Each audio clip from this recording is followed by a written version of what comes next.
ഉണ്ടാക്കുന്നത് ഒരു ഫ്രൈഡ് റൈസാണ്. വീട്ടിൽ അവൈലബിൾ ആയിട്ടുള്ള സാധനങ്ങൾ കൊണ്ടുണ്ടാക്കിയൊരു ഫ്രൈഡ് റൈസാണിത്. അപ്പോൾ നമുക്ക് ഇതെങ്ങനെയാണ് ഉണ്ടാക്കുന്നതെന്ന് നോക്കാം. അതിന് വേണ്ടിയിട്ട് ഞാനിവിടെ 1 കിലോ സെല്ല റൈസ് എടുത്തിട്ടുണ്ട്. അത് നമുക്കൊന്ന് 15 മിനിറ്റ് കുതിർത്ത് വെക്കാം. നിങ്ങളുടെ കയ്യിൽ സെല്ല റൈസ് അല്ലാതെ ബസ്മതി റൈസാണ് ഉള്ളതെങ്കിൽ അതെടുക്കാം. പക്ഷേ സെല്ല റൈസാണ് ഫ്രൈഡ് റൈസിന് ഏറ്റവും നല്ലത്. ഒരു 15 മിനിറ്റിന് ശേഷം നമുക്കിത് നന്നായിട്ടൊന്ന് കഴുകിയെടുക്കണം. അതിനുശേഷം വെള്ളം തിളപ്പിച്ചിട്ട് അതിലോട്ട് വെള്ളം തിളച്ച് കഴിഞ്ഞാൽ നമ്മൾ കുതിർത്ത് വെച്ച അരി ഇട്ട് കൊടുക്കാം.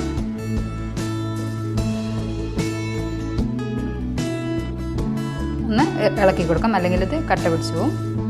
ഇനി അതിലോട്ട് നമുക്ക് ആവശ്യത്തിനുള്ള ഉപ്പിട്ട് കൊടുക്കാം. പിന്നെ 1 ടീസ്പൂൺ ഓയിലും കൂടെ ഒഴിച്ചു കൊടുക്കാം. ഓയിൽ ഒഴിക്കുന്നത് എന്തിനാണെന്ന് വെച്ചാൽ അരികൾ ഒട്ടിപ്പിടിക്കാതിരിക്കാൻ വേണ്ടിയിട്ടാണ്. ഇപ്പോൾ നന്നായി വെന്ത് വന്നിട്ടുണ്ട്. നമുക്കൊന്ന് ഊറ്റിയെടുക്കാം. അരി ഒരു 1/4 ഭാഗം മാത്രമേ വേവാൻ പാടുള്ളൂ, നന്നായിട്ട് വേവരുത്. നന്നായിട്ട് വെന്ത് പോയി കഴിഞ്ഞാൽ നമ്മളത് മിക്സ് ചെയ്യുമ്പം ഉടഞ്ഞു പോകും. ഇനി നന്നായിട്ടൊന്ന് തണുക്കാൻ വെക്കാം. നന്നായി തണുത്തതിന് ശേഷം മാത്രമേ നമ്മൾ ഫ്രൈഡ് റൈസിലേക്ക് ആഡ് ചെയ്യാൻ പാടുള്ളൂ. ഒരു പാത്രത്തിൽ നിരത്തി വെച്ച് നന്നായിട്ട് തണുപ്പിച്ചെടുക്കാം. ഇനി ഒരു പാത്രം ചൂടാക്കി അതിലേക്ക് കുറച്ച് 2 ടേബിൾ സ്പൂൺ ഓയിൽ ഒഴിക്കാം. അതിലോട്ട് 1 ടേബിൾ സ്പൂൺ ഇഞ്ചി വെളുത്തുള്ളി ചെറുതായി കട്ട് ചെയ്തിട്ട് ഇട്ട് കൊടുക്കാം.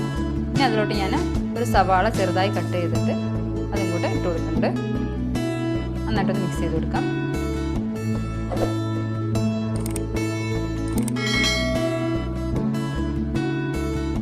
സവാളയുടെയൊക്കെ ഒരു പച്ചമണം മാറുന്ന വരെ വഴറ്റിയാൽ മതി, നന്നായിട്ട് വഴന്ന് വരണ്ട. ഇനി അതിലോട്ട് 1/2 കപ്പ് ക്യാരറ്റ് ചെറുതായി കട്ട് ചെയ്ത് ഇട്ട് കൊടുക്കാം. അതുപോലെ ക്യാപ്സിക്കം 1/4 കപ്പ് ക്യാപ്സിക്കമാണ് ഞാൻ എടുത്തത്. 1/4 കപ്പ് ക്യാബേജും കൂടെ ഇട്ട് കൊടുക്കാം. പിന്നെ വേവിച്ച് വെച്ച കുറച്ച് ഉപ്പും കുരുമുളകും കൂടെ ഇട്ട് വേവിച്ച ഗ്രീൻ പീസ് അതാണ്, അത് 1/4 കപ്പ്. നിങ്ങൾക്ക് ഏത് പച്ചക്കറി വേണമെങ്കിൽ ഇടാം. നിങ്ങളുടെ ഇഷ്ടം പോലെ ഏത് പച്ചക്കറിയാണോ ഇഷ്ടം അത് ഇട്ട് കൊടുക്കാവുന്നതാണ്.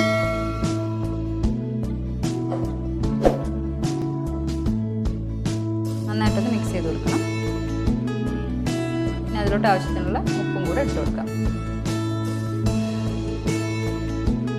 വെജിറ്റബിൾസൊക്കെ ഒരു ഹാഫ് കുക്കായാൽ മതി, നന്നായിട്ട് വെന്ത് വരണ്ട. ഇനി അതിലോട്ട് വെജിറ്റബിൾസ് ഒന്ന് വെന്ത് വന്നു കഴിഞ്ഞാൽ അതിലോട്ട് നമ്മൾ വേവിച്ച് വെച്ച ചിക്കൻ ചേർത്ത് കൊടുക്കാം. 1 കപ്പ് ചിക്കൻ ചെറുതായി കട്ട് ചെയ്താണ് ഞാൻ ഇട്ട് കൊടുത്തത്. ചിക്കനിൽ ഉപ്പും കുരുമുളകും കൂടെ ഇട്ടിട്ട് വേവിച്ചെടുത്താണ്. നമുക്ക് ഈ വീഡിയോയിൽ കാണുന്ന പോലെ ഇതിൻ്റെ നടുവിലൊരു ഗ്യാപ്പ് ഇട്ട് കൊടുത്തിട്ട് അപ്പോൾ എണ്ണയൊക്കെ ഇങ്ങനെ തെളിഞ്ഞു വരും. ഇനി അതിലോട്ട് 2 മുട്ട അടിച്ചത് ചേർത്ത് കൊടുക്കാം. മുട്ടയിലേക്ക് ആവശ്യമായ ഉപ്പും കുരുമുളകും കൂടെ ചേർത്ത് കൊടുക്കാം. ഒരു മുട്ട നന്ന് ചിക്കി എടുക്കുകയാണ് വേണ്ടത്. നിങ്ങൾക്ക് വേറെ പാത്രത്തിൽ വെച്ച് ചിക്കി എടുത്തിട്ട് ഇതിലോട്ട് ആഡ് ചെയ്താൽ മതി, അല്ലെങ്കിൽ ഈ രീതിയിൽ ചെയ്താലും കുഴപ്പമില്ല.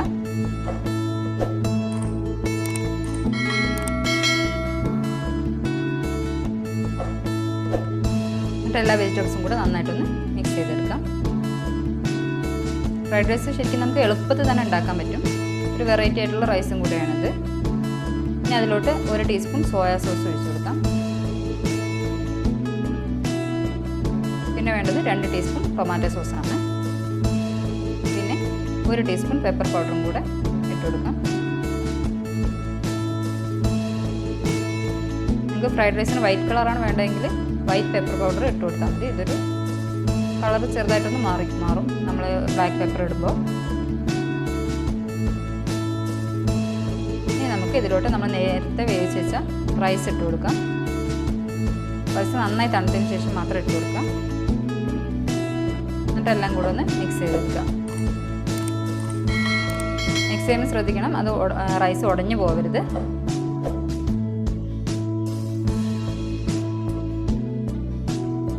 വെജിറ്റബിൾസും റൈസും കൂടെ നന്നായിട്ട് മിക്സ് ചെയ്തെടുക്കണം.